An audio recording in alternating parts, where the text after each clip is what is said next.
But the stock on our radar right now is AU Small Finance Bank. They have raised interest rate on savings deposits. We have the management joining us. Sanjay Agarwal, MD and CEO of AU Small Finance Bank, is with us now. Sanjay, good morning. The rationale for raising the rates here? Yeah, so, we have just completed our first year of operations, and we figured out that CASA is the cheapest source of fund, right? And CA won't come so easy, which is current account. So, and we have to give a value proposition to build our deposits. So we want this kind of customer who actually want to keep money around 1 to 10 lakh. So we have raised 0.5, and above 10 lakh we have raised 6.75. So I think that gives very valuable position time to bank with us, and this will also allow bank to become more concurrent, more transition oriented, and also the cross-selling ability to those customers. Okay. Good morning, Sanjay. What's the percentage of current and savings account that you currently have? Some of the numbers that Abhishek had shared mentioned that about 31% is the current deposit base. It would be, I'm guessing, CASA all put together. I'm not sure if they're really targeting a bigger increase. I mean, if you're paying 6.75, then there is not much of a difference between term and savings deposit. Actually, you're paying the same amount, but this is available only for large deposits. If you're a small depositor, I guess you continue to earn 4%. So it'll be interesting to see what will be the impact on NIMs. Well, while we wait for Sanjay Agarwal, we're getting him. We are in conversation with Sanjay Agarwal, MD and CEO of AU Small Finance Bank. They have just increased the interest rates on deposits by about 25 to 50 basis points. Sanjay, what does this do to your cost of funds and margins? Yeah, so as I told you that, this is a cheaper source of fund, and we want to raise money through this channel, which is CASA. And that also first with saving account, because CA will take his own time in years to come, right?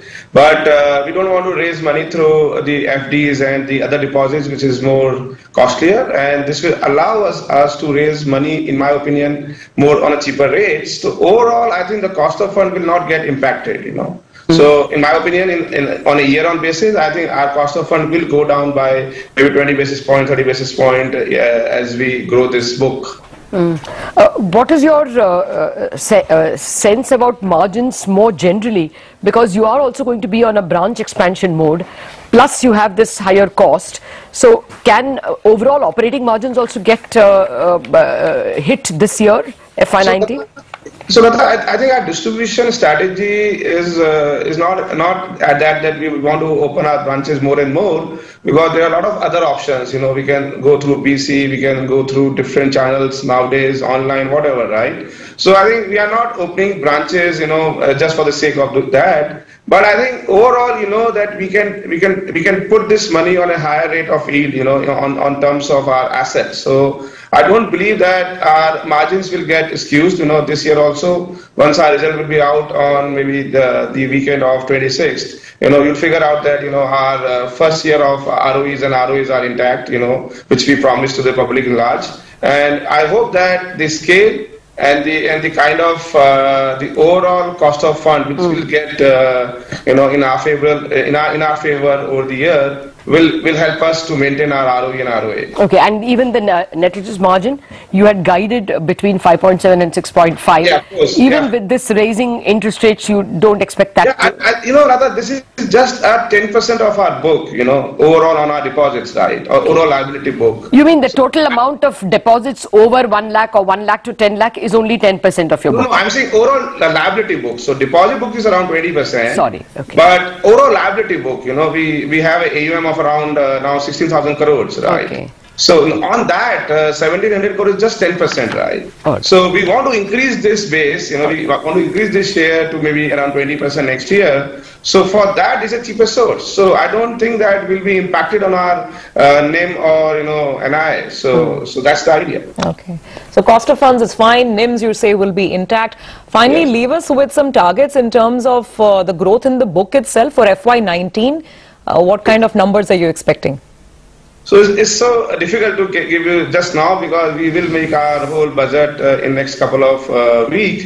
But I think we will have around the similar number, because the second year of the operation of bank. We don't promise that we'll do the bigger numbers in this year also. But I think the growth should be around 35-40% as we promised. our NIM and NII will be intact. So I think I should take another 2 weeks to comment on this specific guidance. Okay. What's the total amount of deposits as a percentage of your total liabilities? So as of now, is around 52%. 52. Yeah. Okay, well, bond yields have risen, so maybe that will become a little costlier. And finally, you all brought down your troubled loans fairly significantly when you last reported. Will you be able to further reduce NPAs? So I think we never had a troubled loan, honestly. So we are a retail bank. So our NPA was around 3.08. You brought it down to 2.8. Yeah. So I think this is the range which we will work upon, you know, over the years. Okay. So I think the first quarter, second quarter always has some spike, but in third and fourth, as a retail operation happens, you know, the NPA goes down. So I think we will work around these levels, and we are happy to be in this kind of range and bucket. Fair enough. All right, we'll leave it at that. Thank you very much, Sanjay Agarwal, for joining us with your thoughts. So for one small finance